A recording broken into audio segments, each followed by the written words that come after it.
ظل ملف إعادة تثمين الممتلكات العمومية وتحصيل المداخيل في البلديات ملفا عالقا لسنوات. مستفيدون من محلات وأكشاك ومستغلون لمساحات تجارية تقاعسوا عن دفع مستحقاتهم لسنوات، بالرغم من أنها مبالغ رمزية لا تتناسب مع القيمة الفعلية للأملاك المستغلة.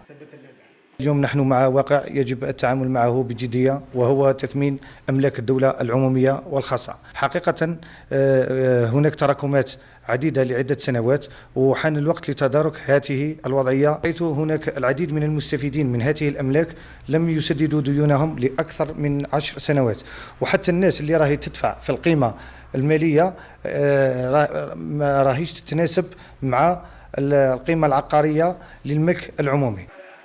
مع استحداث قوانين تتماشى مع القيمة الفعلية، تسعى مديريات أملاك الدولة بالتنسيق مع الجماعات المحلية إلى إعادة تقييم الأملاك العمومية بشكل دوري.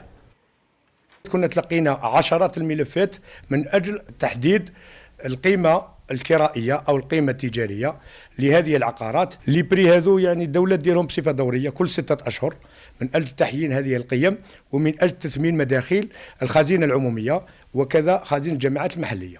قمنا بتحصيل حوالي 90% بمبلغ 10 ملايير سنتيم في سنة 2023، عكس ما كانت عليه في السنوات السابقة، حيث كان التحصيل ضعيف جدا.